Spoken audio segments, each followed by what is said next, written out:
The stars disappeared first. That was how people knew something terrible had arrived. Minyu stood on the bridge of the UNSC Defiant, staring at the screens that showed nothing but metal. Ships. Thousands of them. They covered the sky above Earth like a second moon, blocking out the light from distant suns. He had been a captain for 12 years, had seen combat in the Mars Rebellion and the Titan skirmishes, but nothing had prepared him for this.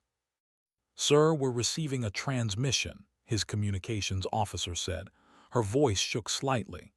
"It's being broadcast to every government on Earth, every military base, every civilian network." "Put it through," Minyu said. The screen changed. A creature appeared that looked almost human, but not quite. Its skin was pale blue, its eyes too large and completely black. It wore what looked like ceremonial armor, decorated with symbols that hurt to look at for too long. "People of Earth," the creature said. Its voice was calm, almost kind. "I am ambassador of the Imperium. We have come to offer you a gift." Minyu felt his jaw tighten. A gift. He had heard that word before, usually right before someone tried to take everything you owned. "For 3,000 years, the Imperium has brought peace to 1,200 worlds," continued. "We have ended wars. We have cured diseases. We have lifted civilizations from chaos into order. Now we offer the same to humanity." The screen showed images. Cities on alien worlds, clean and bright. Creatures of different species living together, working in massive buildings that touched the clouds. It looked perfect. Too perfect. "You have 72 hours to accept our protection," said. "Surrender your weapons. Open your governments to guidance. Join the Imperium peacefully, and your people will know prosperity beyond imagination." The screen changed again. This time it showed weapons. Massive cannons that could crack planets in half. Ships that could burn atmospheres away. And footage. Terrible footage of worlds that had refused, turned to ash and dust in seconds. "Refuse," said, his voice still calm, still kind, "and we will be forced to eliminate your species. We take no pleasure in this. We beg you to choose wisely. Choose peace. Choose life. Choose surrender." The transmission ended. Minyu stood in silence. Around him, his crew sat frozen at their stations. No one spoke. No one moved. Then his tactical officer, a young woman named, whispered something that everyone was thinking. "They're going to kill us." Down on Earth in the United Council chambers, presidents sat with the leaders of every nation. The same transmission played on screens around the room. When it ended, chaos erupted. People shouting in a dozen languages, some demanding they fight, others begging to surrender. Admiral, the head of Earth's combined military, stood and raised his hand. Slowly, the room quieted. "We need to buy time," he said. "Open negotiations. Pretend we're considering their offer. Meanwhile, we prepare every defense we have." "Prepare for what?" someone shouted. "You saw their weapons. We have nothing that can stop them." "Then we evacuate," another leader said. "Get as many people off-world as possible. Scatter across the solar system. Some of us might survive." "Running means leaving billions to die," said quietly. The room fell silent. "We all know most of humanity is here on Earth. We can't evacuate everyone, so the question is simple.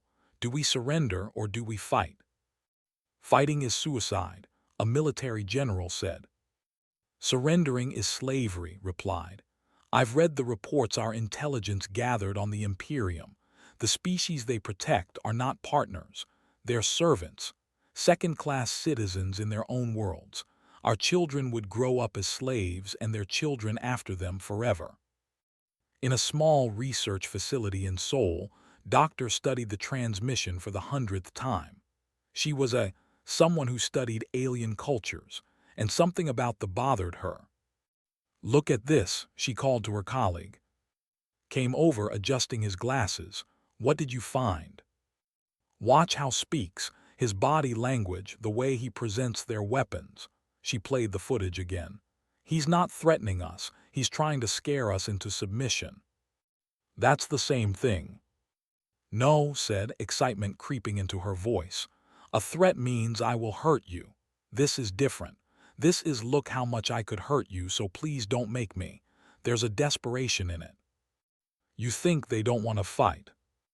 I think they've never had to fight, said. Look at their history, 1,200 worlds conquered, but I searched our databases for any record of military campaigns. There are none. No battles, no wars. Every species just surrendered when they saw the fleet. Stared at her, so they don't know how to fight a real war. They know how to intimidate. They know how to execute, but a prolonged military conflict against an enemy that fights back, shook her head. I don't think they've ever experienced it. 3 days later, with 6 hours left until the deadline, a young fighter pilot named sat in his small apartment. His sister was there with her son. The boy was only 5 years old. He played with toy spaceships on the floor, making shooting noises, unaware that real spaceships filled the sky above them with actual weapons. What are you going to do? Asked quietly. My squadron launches in 2 hours, said. If the council decides to fight, we're the first wave. That's suicide. I know. Grabbed his hand. Then don't go, run, hide, take us somewhere safe.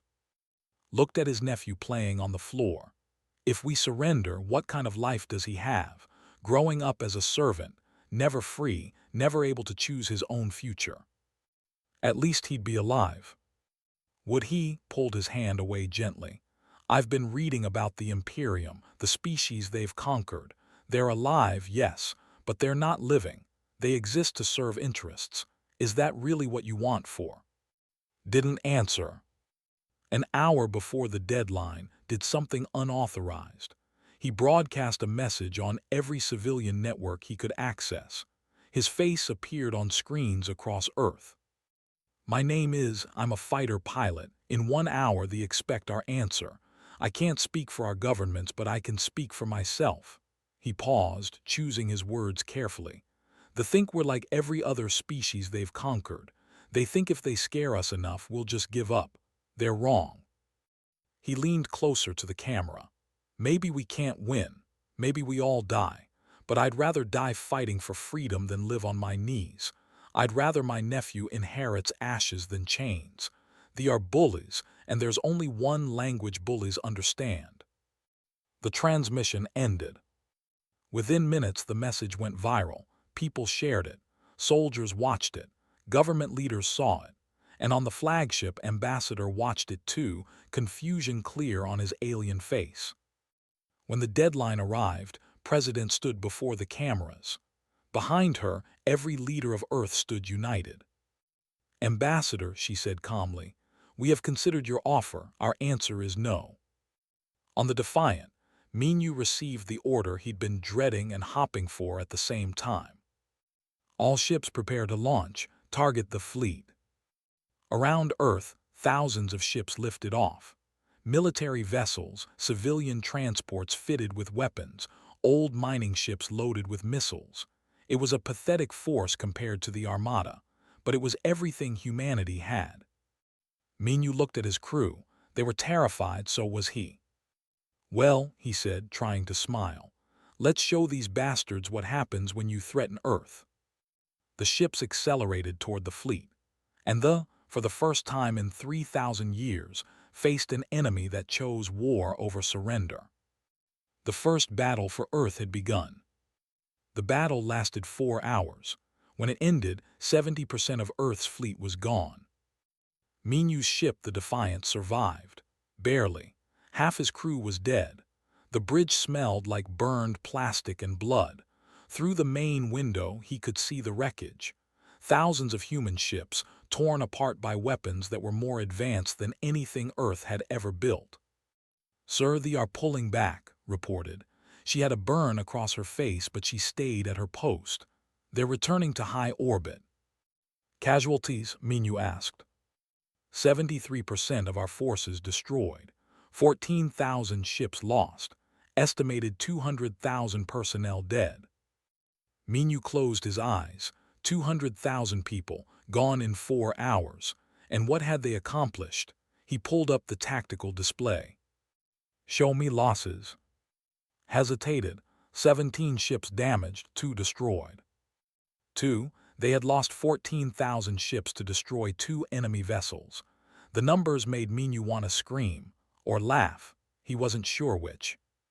But then he saw something on his screen that made him pause. A recording of the final moments of a ship called the Crimson Dawn. The pilot was the young man who had broadcast that message before the battle. In the footage, his fighter was burning, systems failing, but he kept flying straight at a cruiser. "For Earth," said smiling, actually smiling, "for freedom." His ship hit the vessel at full speed. The explosion was massive. The cruiser didn't fall, but it was crippled, forced to retreat. Minyu rewound the footage, watched that smile again, knew he was going to die, but he was smiling. On the flagship, Commander stood in the command center, staring at reports he didn't understand. In 300 integration campaigns across 12 different species, he had never seen anything like this. "They were completely outmatched," his tactical officer said. "Our weapons tore through their ships like they were made of paper. We should have been able to eliminate them without losing a single vessel." "So how did they destroy 2 of our ships?" demanded.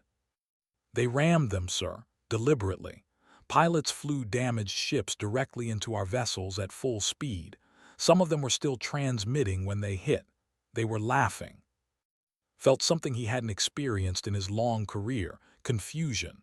Laughing. Why would they laugh while dying? The tactical officer had no answer. Ambassador appeared on the screen. "Commander, the Council demands an explanation. Why haven't the humans surrendered?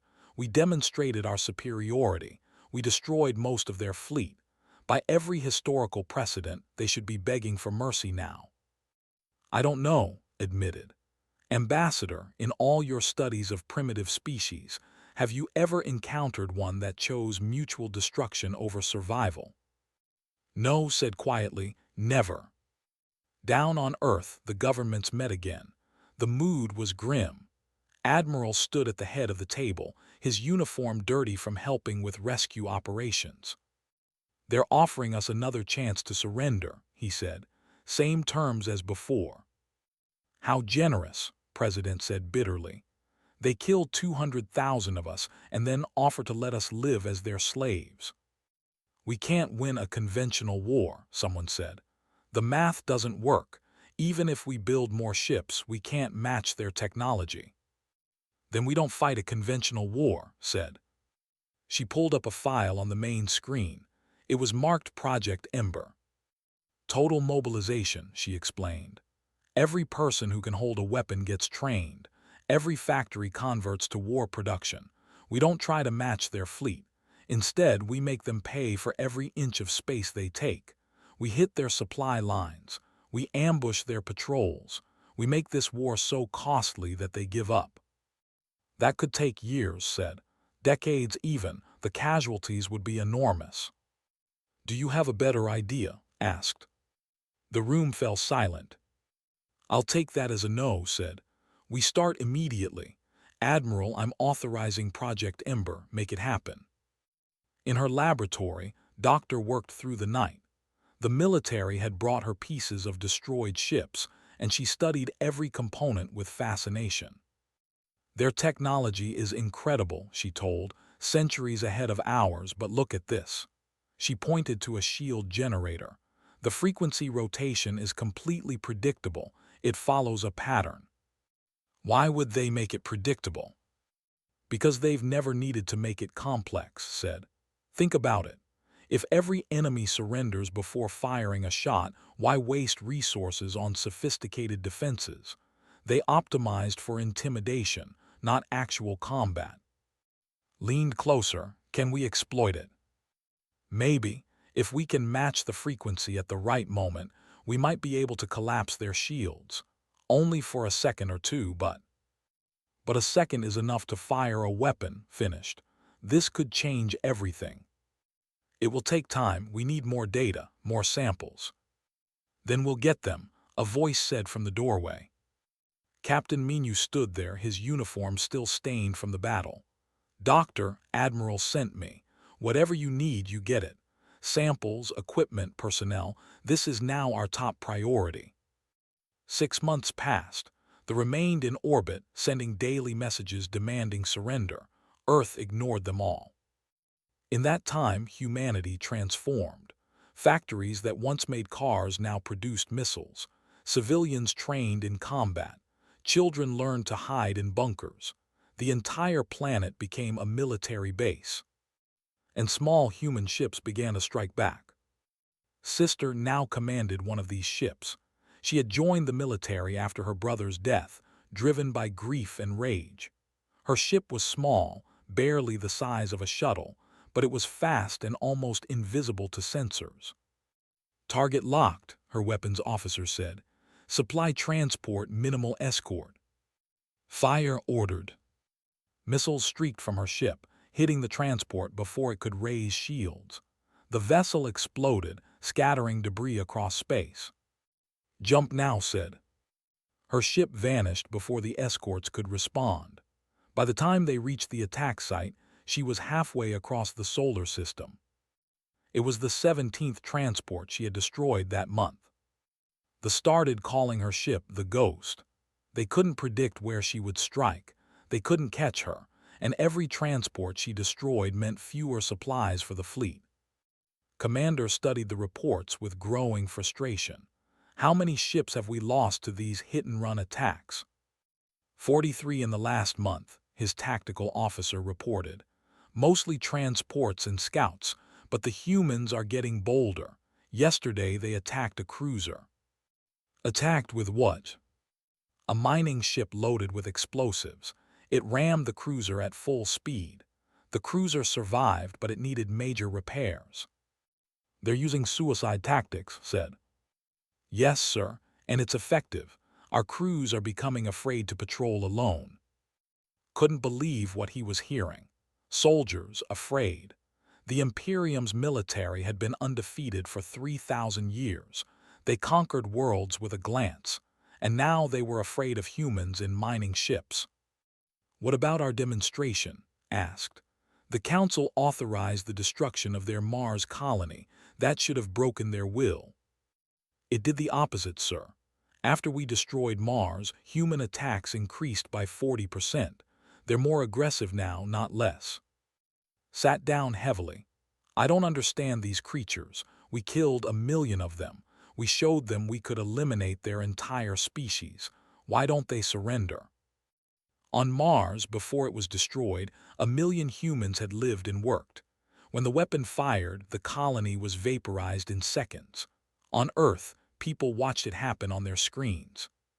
President had expected riots, panic, demands for surrender. Instead, something else happened. People got angry. Recruitment centers were flooded with volunteers. Production increased, and a message appeared on every communication network, repeated by millions of voices. "Remember Mars, make them pay." Admiral visited Menu's ship 3 months into the guerrilla campaign. The Defiant had survived 7 engagements, more than any other vessel in the fleet. "How do you do it?" asked. "How do you keep fighting when the odds are impossible?" Menu shrugged. "I think about the alternative. I think about living in a galaxy where where every species bows to them because they're too scared to fight back. That's not a future I want to see. Even if fighting means dying." "Especially then," Menu said. "Sir, they keep expecting us to act rationally, to calculate the odds and surrender, but they don't understand something fundamental about humans." "What's that?" "We've been killing each other for thousands of years. We're very good at it, and we know something they don't." Menu smiled grimly. "Sometimes the only way to win is to be willing to lose everything." In orbit, Commander received orders from the Imperium Council. They were simple and direct. "End this war. Immediately." He stared at the message. End it? How? The humans wouldn't surrender. They couldn't be intimidated. And now, 6 months into this conflict, was starting to realize something terrible. The Imperium had never actually fought a war before. They had executed plenty of species who refused them. But this, a prolonged conflict against an enemy that adapted and learned and kept fighting no matter the cost. They had no training for this, no strategy, no experience. And the humans knew it. Composed a response to the council, knowing they wouldn't like it, but he had to be honest. The humans cannot be defeated through conventional means. They are willing to accept any casualty level to continue fighting. Recommendation: negotiate withdrawal. He sent the message and waited for the council's response, knowing it would probably be his last communication as commander. The war was just beginning.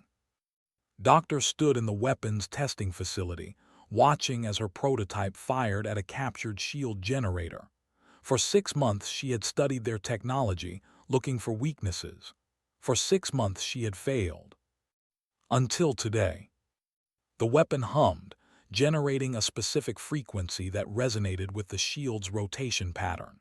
The shield flickered, turned blue, then collapsed entirely for exactly 2.3 seconds before reactivating. "It worked," whispered beside her.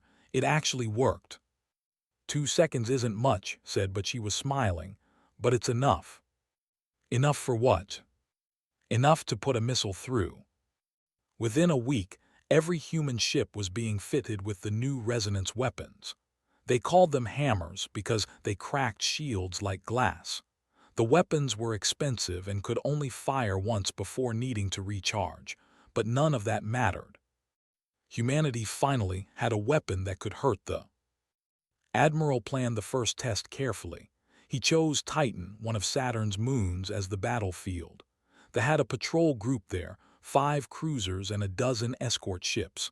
Normally, attacking such a force would be suicide, but now they had the hammers. Captain Minu led the assault. His ship, the Defiant, had been rebuilt and upgraded 3 times in the past 6 months. It barely resembled the vessel he'd started with. "All ships hold position," Minu ordered. The human fleet waited in the shadow of Titan's massive mining stations, hidden from sensors. Wait for them to commit. The patrol moved closer, investigating reports of human activity. They suspected a trap, but they'd investigated dozens of false alarms before. This seemed like another one. It wasn't. Now, Minu shouted. 20 human ships emerged from hiding. They immediately raised shields and prepared to fire. They destroyed human ships hundreds of times before. This would be no different. Except it was. The human ships fired their hammers. The shields collapsed. For 2 seconds, the mighty cruisers were vulnerable. And in those 2 seconds, every human ship fired everything they had. Missiles, slugs, laser batteries, even old chemical explosives. The barrage was overwhelming. When the shields came back up, it was too late. 1 cruiser was dead, drifting in space. 2 more were crippled. The escorts scattered in confusion. "Press the attack," Minu ordered. His ship shook as weapons found their mark, but he didn't care. For the first time, they were winning. By the end of the battle, 3 cruisers were destroyed. The human fleet lost 8 capital ships, dozens of fighters, and 3,000 crew members. But they had won. On the flagship, Commander watched the footage of the Titan battle over and over. He couldn't believe it. A fair fight, and the humans had won. How was that possible? "They have a new weapon," his science officer explained. "Some kind of resonance device that temporarily disrupts our shields. We're analyzing it now, trying to develop countermeasures." "How long?" "Weeks, maybe months." Slammed his hand on the console. Weeks or months while the humans used this weapon against his fleet. Already reports were coming in of other attacks. The humans were growing bolder, striking targets they would never have dared approach before. "What about reinforcements?" asked. The science officer looked uncomfortable. "The council says. They say reinforcements are unavailable." "Unavailable? Why?" "There are reports of unrest on 3 subjugated worlds, species that watched the human resistance and decided to try their own. The Council has diverted most of our military to suppress the rebellions. Felt cold, so we're alone. Yes, sir. For the first time since arriving at Earth, felt something close to fear. His fleet was thousands of light years from home, facing an enemy that refused to surrender and now had weapons that could actually hurt him. And there would be no reinforcements. He was on his own. Ship the Ghost had become legendary among both humans and, in the 8 months since the war began, she had destroyed 73 enemy vessels. Her tactics were simple: strike fast, hit hard, and disappear before the enemy could respond. But today's mission was different. Today she wasn't hunting transports or scouts. Today she was going after a command ship. "Are you sure about this?" her second-in-command, a young officer named, asked. "That ship has 10 times our firepower." "And it's alone," replied. "They are spreading thin, trying to cover too much space. They're making mistakes." "Or it's a trap." "Maybe," admitted. "But we have the hammers now. That changes everything." They approached the command ship carefully, using Titan's rings for cover. The vessel was massive, designed to coordinate entire fleets. If they could take it out, it would cripple operations in the entire sector. "Hammer ready," reported, targeting their shield generator. "Fire." The resonance weapon struck true. The shields collapsed for 2 seconds. In that brief window, the ship fired every weapon it had. Missiles streaked across space, slamming into the command ship's hull. But the ship didn't die. Its shields came back up, now flickering and unstable but still functioning, and it returned fire. "Evasive," shouted. Her ship spun away, but not fast enough. A plasma bolt caught their port side. Alarms screamed. Half the bridge exploded. "Hammer recharge status," demanded, ignoring the pain in her arm where shrapnel had hit her. 30 seconds, replied, his voice shaking. 30 seconds. They wouldn't last 10 against that command ship, unless... "Give me full thrust," ordered. "Direct course to the target." "Captain, that's suicide." "That's in order." Her ship accelerated straight at the command ship. Weapons tore into her hull, ripping through decks and systems. But she kept going. 10 seconds to impact, said. "Hammer recharged." "Fire it." "But we're too close. It will hit us too." "I said fire." The hammer fired at point-blank range. Both ships' shields collapsed. For 2 seconds, neither had protection. And in those 2 seconds, ship rammed the command ship at full speed. The explosion could be seen from Earth. When the debris cleared, both ships were gone, but had succeeded. The command ship was destroyed. Coordination in the sector fell apart. The humans called it the Battle of Saturn's Ring. They built a memorial for her and her crew, and they kept fighting. In his laboratory on Earth, Engineer was working on something different. Not a weapon, but a virus. A computer virus specifically designed for systems. "Their ships are almost entirely automated," he explained to Doctor. "They rely on computers for everything: navigation, weapons, life support. If we could disable those systems, their entire fleet would be helpless, finished. But how do we deliver it? That's the hard part. We'd need to get close enough to transmit directly to their network. Very close. Close enough that they could destroy us before we finish the upload." "So another suicide mission." "Probably," admitted. "But it might be worth it, if we can disable even part of their fleet." Thought about the pilot who had smiled while flying to his death. About who had rammed a command ship to save Earth. About the 200,000 people who had died in the first battle, and the millions more who had died since. "Do it," she said. "Make your virus. We'll find someone willing to deliver it." Admiral was that someone. When presented the plan, didn't hesitate. "I'll do it myself," he said. "Sir, you're too valuable," Captain Menu protested.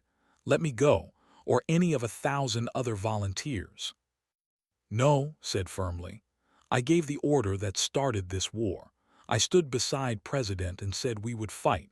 I will not ask someone else to die for a decision I made. The mission was planned carefully. Would take a small, fast ship directly at the flagship. The ship would be loaded with explosives to make them think it was a suicide attack. While they focused on destroying him, he would upload virus to their network. The plan had a 5% chance of success. Didn't care about the odds. One more thing, said before the mission. The virus needs time to spread through their network, about 10 minutes. Can you keep them distracted that long? I'll do my best, said. The day of the mission arrived, climbed into his ship alone. No crew, this was his burden to carry. All ships this is, he transmitted. Today we strike at their heart. Today we show them that humans can reach anywhere, can hurt them anywhere for Earth, for Mars, for everyone we've lost. His ship launched, accelerating toward the flagship at maximum speed. They immediately detected him and opened fire. Plasma bolts filled space, trying to stop his approach. But ship was fast. He dodged and weaved through the barrage, getting closer and closer to the flagship. When he was within range, he activated the virus transmission. Upload started, 10 minutes remaining. Come on, muttered, throwing his ship into a spin to avoid another volley. Come on. 9 minutes, 8-7. A fighter squadron appeared, trying to intercept him. Armed his ship's few weapons and fired, destroying 2 fighters but taking hits himself. His ship was falling apart around him. 6 minutes, 5.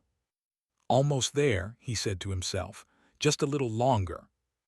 At 4 minutes remaining, a plasma bolt hit his engine. The ship started to tumble. He had no control anymore, but the transmission was still active. 3 minutes, 2. Commander on the flagship watched the human ship dying in space. Why doesn't he eject? He wondered aloud. We've seen humans flee when defeat is certain. Why is this one staying? 1 minute, 30 seconds, 10 seconds. Upload complete. Smiled, he had done it. The virus was in their system now, spreading through the network like wildfire. In minutes, their entire fleet would be paralyzed. Earth never surrenders, he said into his radio, knowing his fleet could hear him. Remember that. His ship exploded, taking a piece of the flagship's hull with it. In orbit, ships started going dark as the virus hit their systems. Navigation failed. Weapons powered down. Life support flickered. And the human fleet, waiting in the shadows of Neptune, prepared to strike. The virus spread through the fleet like poison through veins. One by one, their ships went dark. Navigation systems crashed. Weapon batteries powered down. Even life support began to fail on some vessels. Commander stood on the bridge of his flagship, watching his mighty armada die. Screens flickered and went black. Officers shouted reports of system failures across every ship in the fleet. How is this possible? He demanded. Our systems have triple redundancy, quadruple firewalls. How did the humans breach them? His technical officer, struggling with a console that kept resetting itself, looked up with fear in his eyes. Sir, the virus is unlike anything we've encountered. It's not attacking our systems from outside. It's rewriting them from within, making our computers think its commands are legitimate. Can we stop it? Not in time. It's already spread to 90% of the fleet. Ships are going offline every minute. Made a decision he never thought he'd have to make. Send a distress signal to the Imperium. Tell them we need immediate assistance. Sir, the nearest Imperial fleet is 3 months away. I know, said quietly. Tell them anyway. In Earth orbit, President received the report of the virus's success. She should have felt victorious. Instead, she felt tired. Admiral was dead, was dead, was dead. So many were dead, and the war wasn't over yet. Captain Minu is requesting permission to attack, her aide said. The fleet is helpless. This might be our only chance to destroy them completely. Thought about it, they had destroyed Mars, had killed millions, had threatened to eliminate humanity entirely. They deserved destruction, but something made her hesitate. "Tell Minyu to hold position," she said. "I want to try something first." She opened a direct channel to the flagship. After a moment, Commander appeared on screen. He looked defeated, broken. Commander said, "I think it's time we talked." "About what?" "Your victory," replied bitterly. "You've won, my fleet is dead in space. You can destroy us at your leisure." "I don't want to destroy you," said. "I want you to leave." Stared at her in confusion. "Leave. Pack up your ships, repair what you can, and go home. This war is over." "You would let us go, after everything we've done to your species." "I'm tired of death," said simply. "We've both lost enough. Take your people and go. But know this, if you ever come back, if any ship ever threatens Earth again, we won't show mercy a second time." Was silent for a long moment. Then he said, "The Imperium Council will never accept this. They will send another fleet, a bigger one." "Let them try," replied. "We've beaten you once. We can do it again. And every species in the galaxy is watching this war. They're seeing that the mighty Imperium can be defeated. How many more rebellions do you think will start if you keep fighting us?" It was a good point. Knew it. Already the Imperium was struggling to suppress uprisings on multiple worlds. If news spread that Earth had actually defeated a fleet in combat, the entire empire might collapse. "I need time to repair enough ships to make the journey home," said. "And I need your guarantee that you won't attack while we're vulnerable." "You have it," said. "Take a month, fix your ships, then go and never come back." The transmission ended. Sat back in her chair, suddenly exhausted. Her aide looked at her with confusion. "Ma'am, why let them go? We could end this threat forever." "Could we?" asked. "If we destroy this fleet, the Imperium sends another, and another. We'd be at war for decades. How many more humans need to die? No. This way we show them we can win, but we also show mercy. Maybe that will make them think twice about attacking other species." Deep in the Neptune sector, Captain Minyu received the order to stand down. He almost disobeyed. After everything they had done, after everyone he'd lost, letting them escape felt wrong. But he understood reasoning. This wasn't about revenge. It was about survival. If they destroyed the fleet, it would feel good for a day. But then another fleet would come, and another, until Earth was nothing but ashes. "All ships hold position," he ordered. "Let them repair, let them leave." "Sir, the crew won't like this," his tactical officer said. "I don't like it either," Minyu admitted. "But President is right. We've made our point. The galaxy knows humans can fight. That's what matters." For the next month, an uneasy peace settled over Earth's space. The fleet worked frantically to repair their ships. Human vessels watched from a distance, weapons ready but silent. Ambassador, who had started this war with his ultimatum, sent a final message to Earth. It was broadcast on all frequencies. "People of Earth," he said, "the Imperium acknowledges your sovereignty. We withdraw from your space and renounce all claims to your world. You have proven yourselves worthy of independence through strength of will and sacrifice beyond measure." He paused, seeming to struggle with his next words. "You have taught the Imperium a lesson we should have learned long ago. That peace cannot be imposed through fear. That surrender is not the same as submission. That some species would rather die free than live as slaves. We will not forget this lesson, and we will not return." The transmission ended. On Earth, people watched in silence. Then slowly, celebrations began. Not the wild parties one might expect from total victory, but quiet gatherings, memorial services, people hugging their families and crying tears of relief and grief mixed together. They had survived. Doctor stood at the memorial for an admiral. Flowers covered the monument, left by grateful citizens, stood beside her. "Do you think they'll really stay away?" he asked. "I don't know," replied. "But even if they come back, we're ready now. We know we can fight them. We know we can win." "At what cost?" Thought about the 2 billion humans who had died during the war.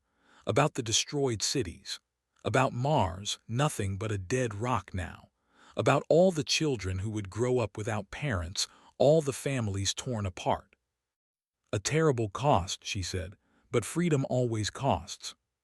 Captain Menu stood on the bridge of the Defiant, watching the last ship jump to hyperspace. After 14 months of war, the aliens were finally gone. His crew cheered, celebrating their victory. But Menu didn't cheer. He looked at the empty space where the fleet had been and thought about everything that had happened, about the battles fought, about the friends lost, about the desperate gambles that somehow worked.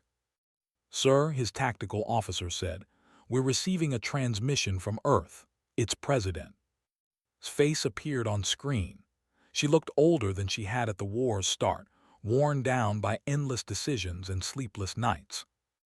"All ships, this is President. The war is over. You did it, all of you. You saved Earth. You saved humanity. Now come home and rest." Menu felt something break inside him.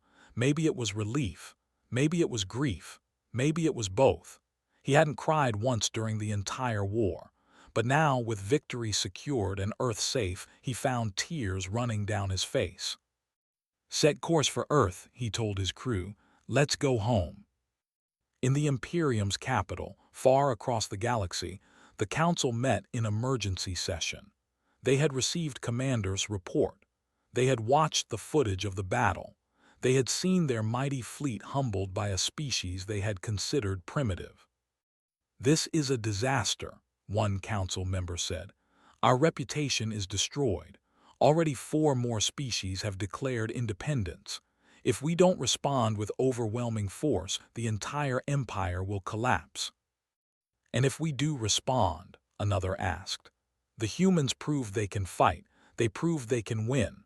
What happens when we send another fleet and they destroy that one too? How many ships can we afford to lose?"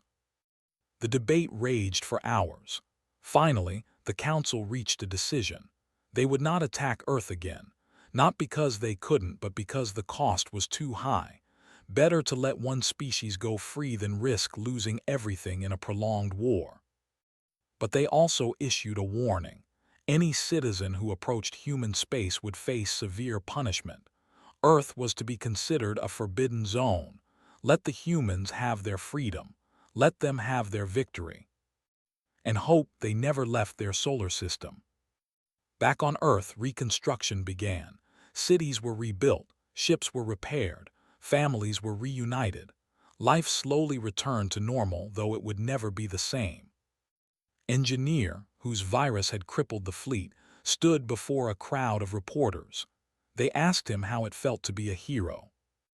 "I'm not a hero," he said quietly. "The heroes are the ones who died, who smiled while flying to his death, who rammed a command ship, Admiral who uploaded my virus knowing he would die, all the pilots and soldiers and civilians who fought and died for Earth. They're the heroes. I just made a computer program." In her office, President drafted a message to be sent to every human settlement in the solar system.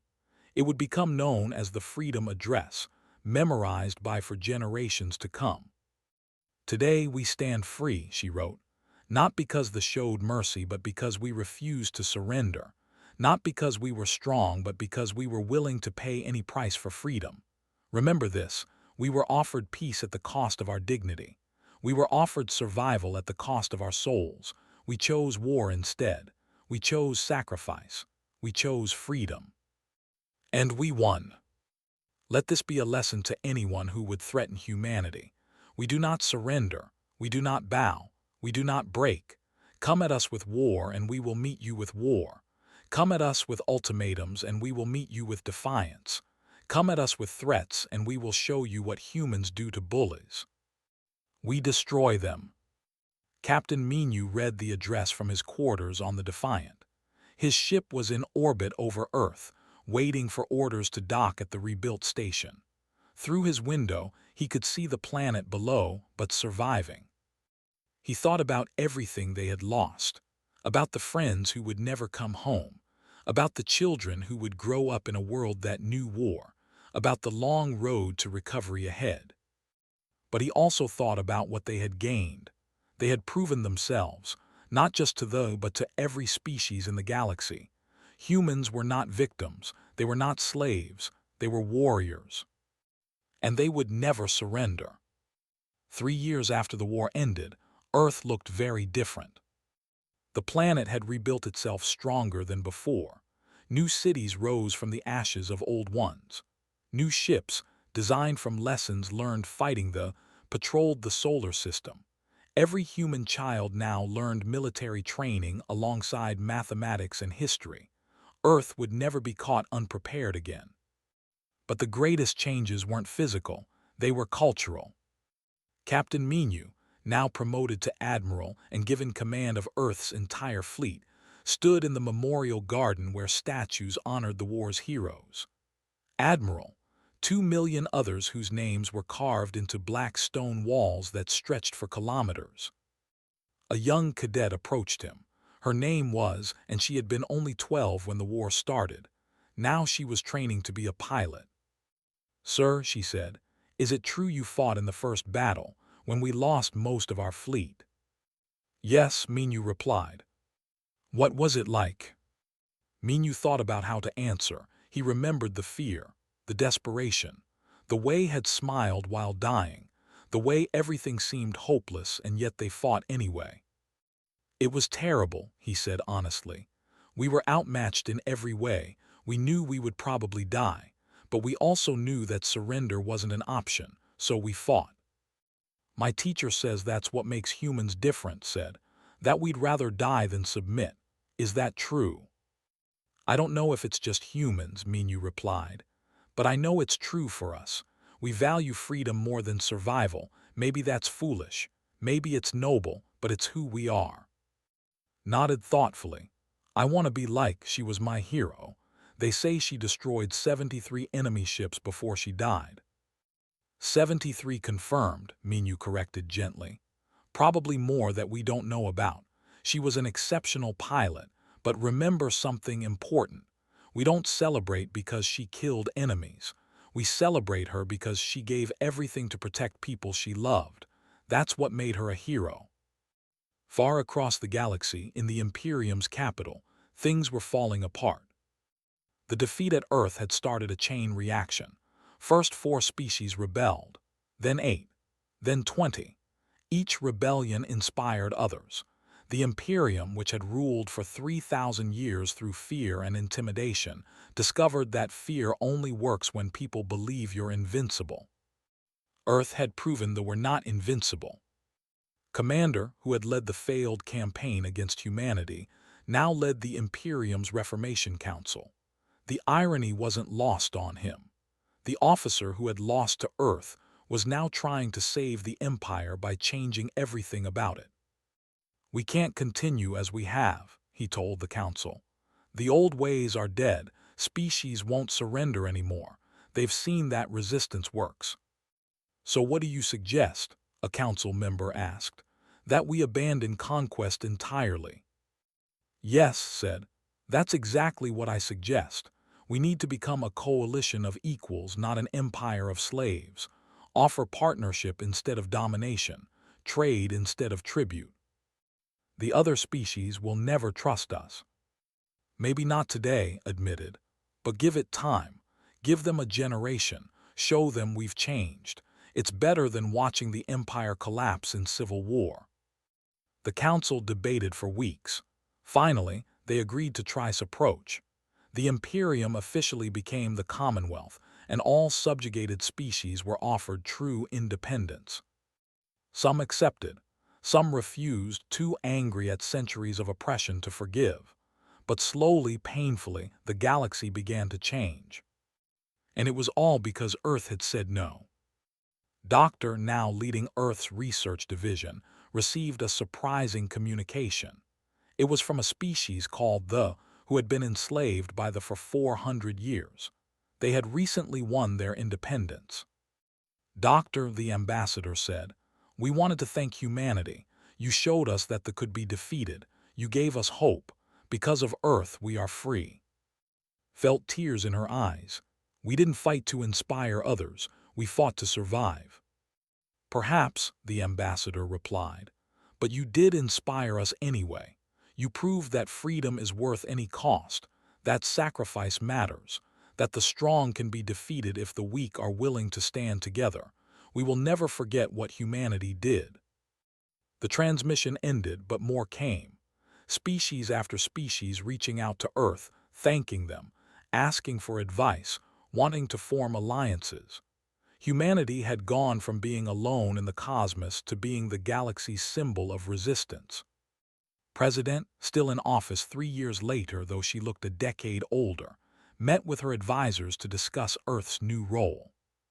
They want us to lead some kind of alliance, she said. A coalition of free species to counter the Commonwealth and prevent future empires from rising. Do we have the resources? Someone asked. We're still rebuilding. No, we don't have the resources, admitted. But we can't say no either. We started this. We showed the galaxy that empires can fall. Now we have a responsibility to help others maintain their freedom. Engineer, whose virus had crippled the fleet, spoke up. If we're going to help other species, we need to share our technology. The hammers, the stealth systems, the virus architecture, everything that helped us win. Giving away our military secrets makes us vulnerable, a military advisor protested. Keeping them makes the galaxy vulnerable, countered. What happens when the next empire rises? When some other species decides to conquer everyone? We need allies. We need a strong coalition. That's more important than keeping our secrets. After much debate, Earth decided to form the Free Worlds Alliance. Any species could join if they agreed to 3 principles: sovereignty, mutual defense, and no conquest of other species. Earth would share its military technology with all members. The alliance started with 5 species. Within a year, it grew to 20. Within 5 years, it included over 100 worlds. Captain Minu, now commanding the alliance's joint fleet, found himself working alongside former officers. It was strange seeing the commander who had almost destroyed Earth, now serving as an advisor on fleet tactics. Do you regret it? Minu asked him once. The war, I mean. Was quiet for a long moment. Every day, he finally said.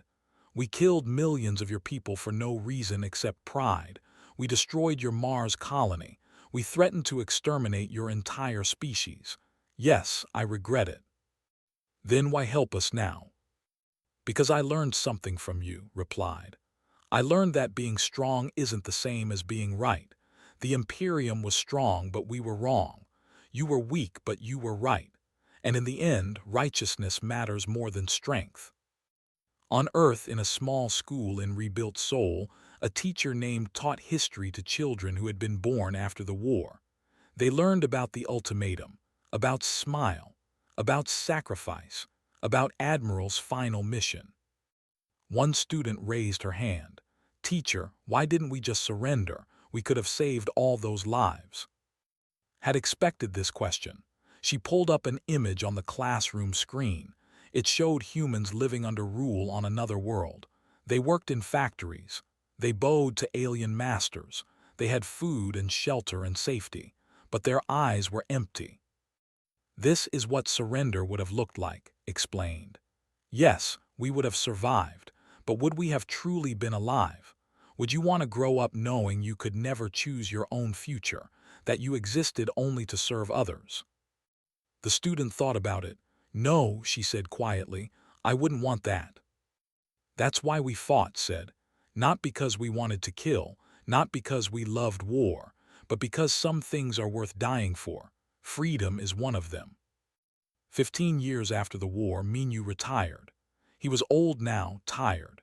He had spent his entire adult life in space, fighting first then helping build the Free Worlds Alliance. He returned to Earth and visited the Memorial Garden one last time. The place had grown. New walls had been added for those lost in subsequent conflicts. The galaxy was peaceful now, but peace was never permanent. Found him there. She was a captain now, commanding one of Earth's ships. She had a young pilot with her, a boy who looked barely old enough to fly. Admiral said, I wanted you to meet someone. This is his nephew. Minyu looked at the boy. He had eyes, the same fierce determination. Your uncle was the first hero of the war, Minyu told him. He showed the galaxy that humans don't surrender. Are you going to follow in his footsteps? Yes, sir, said. I want to protect Earth like he did, like you all did. Then remember this, Minyu said. We didn't fight because we loved war. We fought because we loved peace. We didn't kill because we were cruel. We killed because we were kind to those we protected. Never forget why we fought. Never forget the cost. And never ever start a war unless there's no other choice. I won't, sir. Minyu smiled. Earth's future was in good hands. That night, Minyu stood on his balcony and looked at the stars. Somewhere out there, on hundreds of worlds, people lived free because Earth had refused to surrender. Children grew up choosing their own futures. Species governed themselves. It had cost 2 billion human lives. It had cost Mars. It had cost so much. But it had been worth it. Doctor, now elderly and gray, published her final paper. It was titled The Price of Defiance: How Humanity Changed the Galaxy. In it she wrote, they made a fundamental error. They thought surrender was a gift they were offering. They thought we would be grateful for the chance to serve them. They didn't understand that for humans, and for many species, freedom isn't negotiable. It's not something we'll trade for safety or comfort or even survival. They menaced us with surrender, thinking it was mercy. We responded with war, knowing it was suicide. And we won. Not because we were stronger, not because we were smarter, but because we were willing to pay any price, accept any casualty, endure any suffering for the right to choose our own destiny. The galaxy learned a lesson from the human war. Empires that rule through fear will fall. Species that value freedom will resist. And no amount of technology or military might can defeat people who would rather die free than live as slaves. Humanity changed the galaxy not with great wisdom or superior strength, but with a simple refusal. We said no. That single word, backed by blood and sacrifice, toppled an empire that had stood for 3,000 years. Let this be remembered. Let this be taught to every generation. Let all who would enslave others know there are species in this galaxy that will not bow, that will not break, that will fight with their last breath for the right to be free. We are one of those species, and we will never surrender. President, in her final speech before retiring, stood before billions of humans across Earth and the colonies. She was old now, ancient by the standards of her position, but her voice was still strong. When I was young, she said, I believed that peace was the highest goal, that any sacrifice was worth it to avoid war. That taught me I was wrong. There are things worth fighting for, things worth dying for. Freedom is one of them. We lost 2 billion people in the war. We lost Mars. We lost so much. But we gained something invaluable. We gained the knowledge that we cannot be conquered, that we will not be enslaved, that humanity bows to no one. The galaxy is at peace now, mostly because of what we did. Other species learned from our example. They stood up. They fought back. They won their own freedom. And now we live in a universe where might doesn't make right, where the strong don't automatically dominate the weak, where every species, no matter how small, has the chance to determine their own future. That's our legacy. Not the ships we built or the battles we won, but the simple fact that we refused to surrender, that we showed the galaxy that some things are worth any price. So I say to you now, to every human alive today and every human yet to be born, remember what we did, remember why we did it, and never ever forget that freedom is not given. It's taken. It's fought for. It's earned with blood and tears and sacrifice. They came to Earth with an offer of surrender. We gave them war instead, and through that war we gave the galaxy hope. May we never have to fight again, but if we must, may we always remember, humans do not surrender, not now, not ever. The speech ended to thunderous applause, but in the silence of her office afterward, wept for all those who had died to make those words true. 50 years after the war, Earth built a final memorial.